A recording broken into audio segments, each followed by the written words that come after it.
By our count here on the show, there are as many as 10 teams that could be starting a new guy at quarterback in 2024. So we're just going to go down the list and project who we think that might be for each team. And let's start it in the most obvious place of all, the Chicago Bears, who I think are not going to overthink it and are going to draft Caleb Williams #1 overall. Oh, look at that on the big board over there. Yeah. Going to look good in the Bears uniform. It's nothing personal against Justin Fields, really. We could sit here and break down all the X's and O's and watch all the tape of both of these guys. At the end of the day, like I talked about with Mark Sanchez, I think the finances are what make this decision more than anything else. I'm sure Caleb Williams is going to come with some hiccups. He's not a perfect prospect, but he is substantially cheaper. His contract is going to be worth roughly $40 million. The flexibility that affords you is invaluable. And if he is great on top of that, now you're cooking with gas. It's too good of a situation to pass up. So yes, I think Caleb Williams winds up a Bear by the end of April. And I think Justin Fields will be traded. The early report this week from Albert Breer is that he thinks the bones of a deal will be in place by the time the combine is over this week. So that is what this is for. The Bears get a closer look at Caleb. They get a chance to talk to teams that might want to take a shot on Justin Fields. But I think this is what happens here.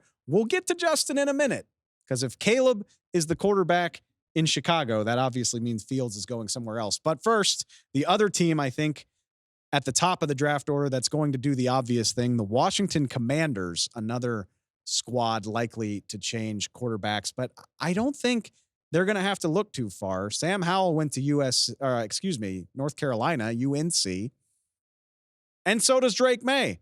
Yeah, there's going to be a lot of smokescreen, a lot of scuttlebutt in the coming weeks. Look, I went to LSU. I love Jayden Daniels.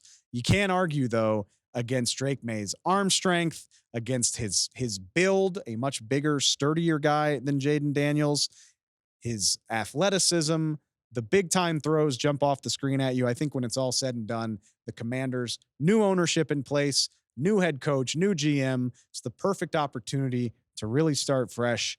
Drake Maye, an easy to market guy, played college ball, very near to the district. I think this one just makes too much sense. I think Drake Maye is the #2 overall pick to Washington. Let's jump it to the free agency aspect of this. The Tampa Bay Buccaneers. We talked about this with Mark Sanchez. I do think it's interesting. Like I said, it's interesting that you don't hear more about Kirk Cousins leaving Minnesota. And it's interesting we haven't heard more about Baker Mayfield potentially leaving in free agency. But I guess I do agree with it at the end of the day. I do have Tampa Bay re-signing Baker. I think it just makes too much sense. Tampa helped him resuscitate his career. He's clearly successful there. I know Dave Canales is off to Carolina, but the structure, most of the roster, we'll see what happens with Mike Evans, but most of the roster should be in place for him to work with.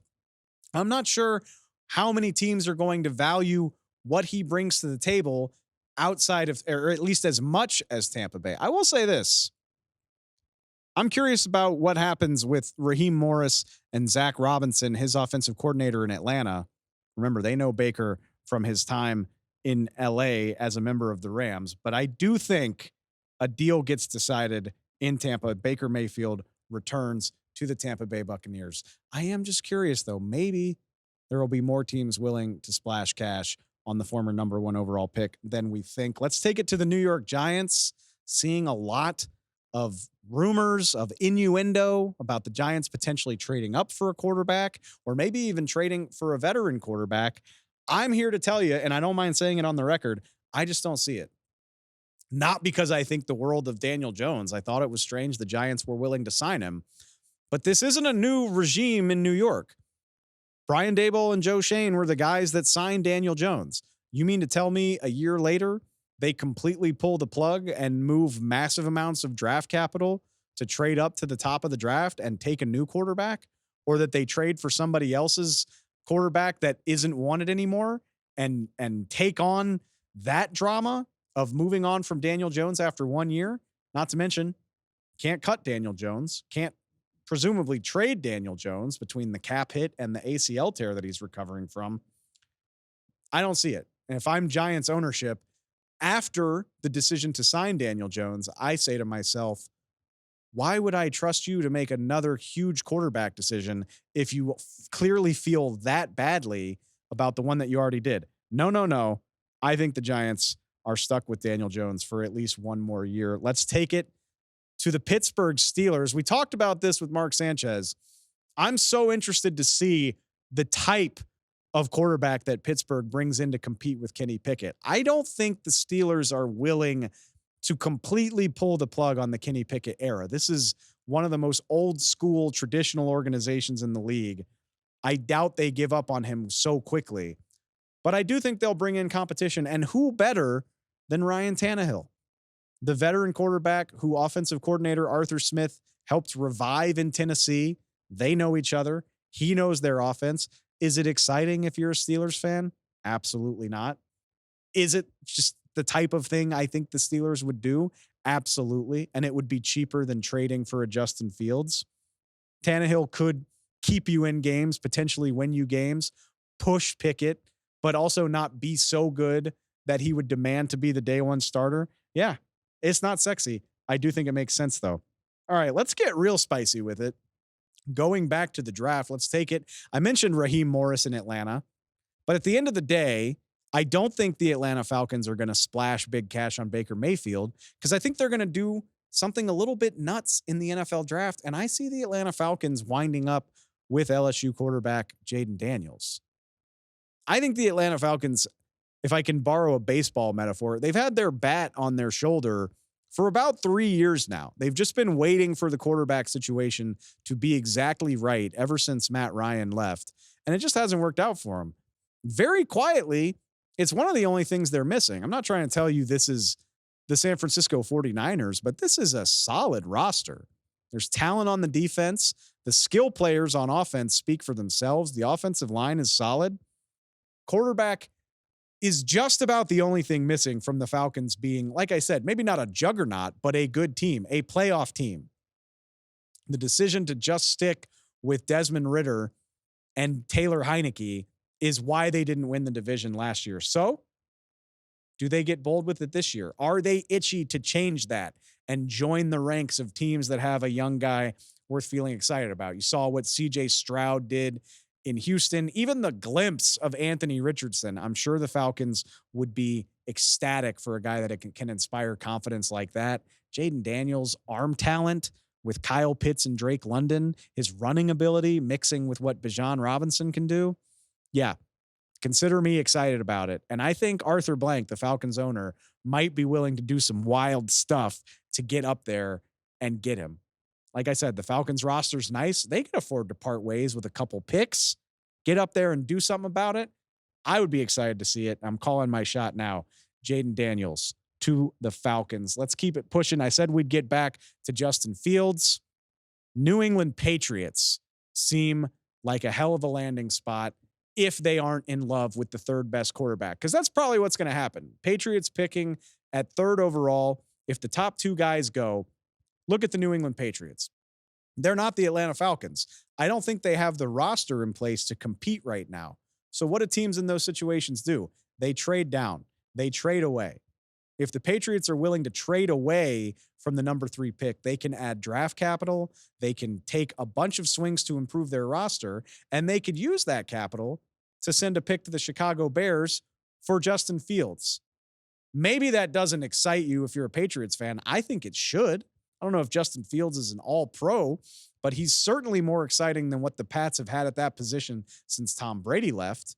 He can give you a spark. He's a guy that you're excited to go watch play football. And if you do a good job using all that other draft capital, he can be the centerpiece of a much improved team. If it only costs you a second or maybe even preferably a third round pick, I think the Patriots would be silly not to consider that. They even have the cap space to take on his 5th-year option if they want to.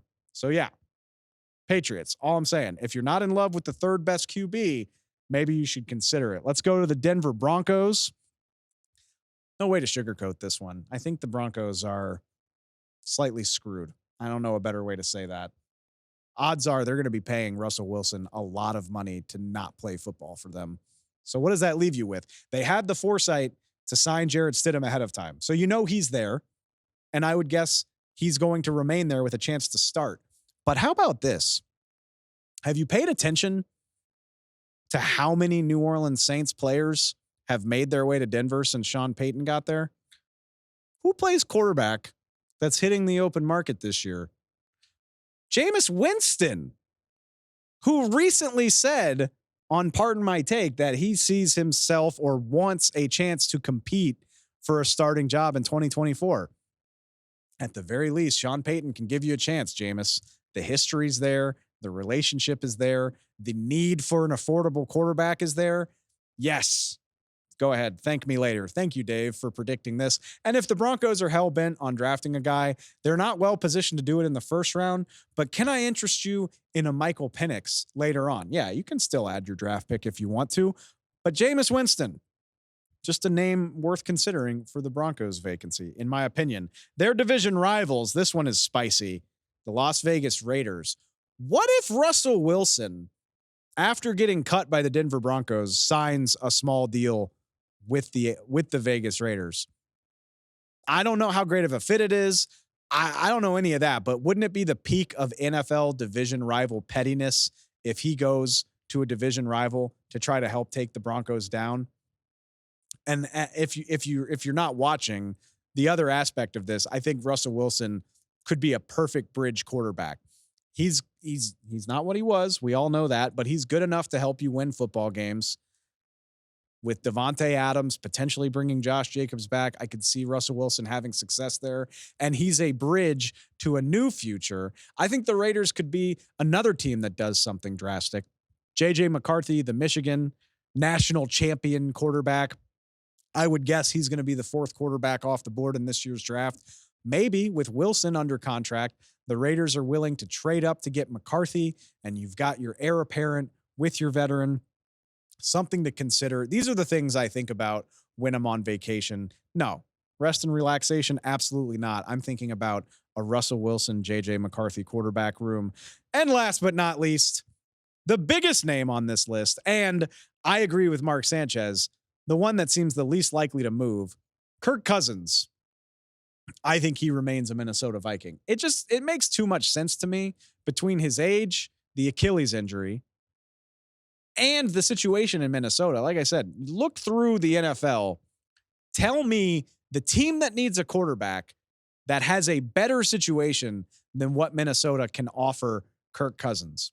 It ain't Vegas because they share a division with Patrick Mahomes. I'll give you Atlanta if the Falcons want to invest in a 36-year-old quarterback coming off of an Achilles tear. I could see that. Otherwise, Kirk Cousins is better off with Justin Jefferson, Jordan Addison, TJ Hawkinson, et cetera, et cetera, et cetera. I think it makes too much sense. I don't think the Vikings would throw the entire Brinks truck at Kirk Cousins, but I don't think it would take that to keep him in place. So I do think Kirk Cousins, at least for the next 2 or 3 years, remains a Vikings quarterback. Those are my predictions. That's how I see it going. I cannot wait to see how I'm wrong. There's the fun thing is, I mean, there's going to be movement between the field situation, between the number of good quarterbacks coming in. And again, there's 2 marquee quarterbacks scheduled to hit free agency. We'll see if either Baker Mayfield or Kirk Cousins actually leaves. But the fact that it's even possible is pretty unusual. Teams just don't let franchise quarterbacks do this very often. We will see how it goes.